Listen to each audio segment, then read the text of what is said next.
PanPastel has evolved into a standalone and self-sustaining medium. It offers smooth transitions of color variances, especially when the applicator is double loaded with 2 or 3 colors. We artists like to expand and look for alternate ways to express ourselves. The question is, can PanPastel be used in a mixed medium application? The answer is yes. Besides adding regular stick pastels for texture, PanPastel is quite compatible with watercolor. The diverse pigments used in all mediums are the same. The only difference is the binder that hosts the powdery pigment. For example, burnt sienna is the same ground dust that comes from mineral ores. In oils, they normally add linseed oil. In case of watercolor, they use gum arabic. When watercolor dries, you have a matte finishing. This is when you can apply PanPastel. The direct usefulness of this is where areas in your watercolor end up being overworked. This happens when layers of paint get added on top of each other. This can easily result into a scabby effect. All watercolor artists are aware of this problem.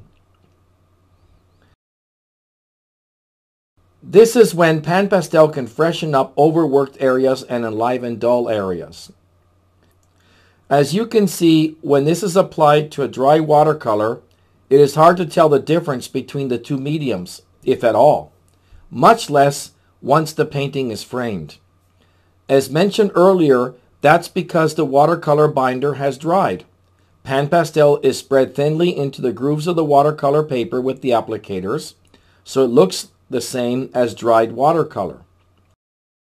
When I did this wall originally in watercolor, the paint didn't run correctly the way I wanted it to, and the wall ended up looking somewhat overworked with uneven patches of light and darkness, so I decided to unify all that using PanPastel. Presto! Now it looks cleaner. I noticed the plant looked too pruned, so I decided to add more leaves. Not only can you scumble on top of a watercolor, but you can paint on it.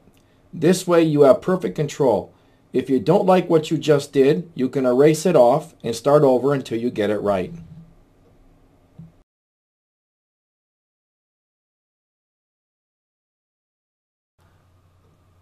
Notice how I'm adding to the background. You cannot tell it was originally done in watercolor. PanPastel can create the same wet-on-wet effect by blending it into the paper as if it were watercolor.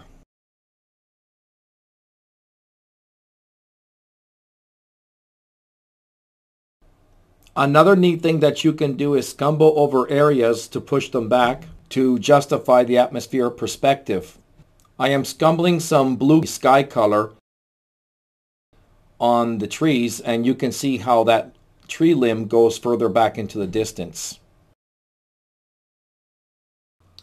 I forgot to reserve the white paper for highlights, so you can see I am resorting to PanPastel to cover up the darks.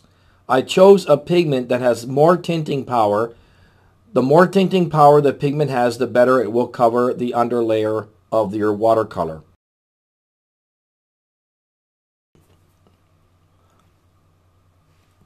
On this tree on the left, I felt that the brown paint infiltrated too much in my green mixture and it looked somewhat dirty. See how you can easily override this? Once again, PanPastel does a good makeup job on watercolor areas you don't like.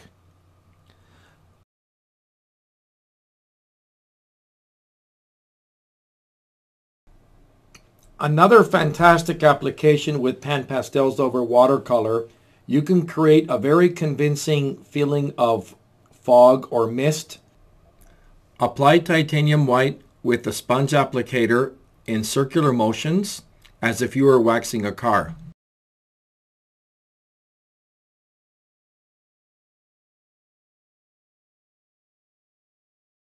How about some sun rays peeking through the clouds? Titanium white is not 100% opaque in PanPastel. Because it's semi-transparent, PanPastel creates these wonderful effects in the sky. You want to paint right over the PanPastel with watercolor? No problem. You can paint right on top.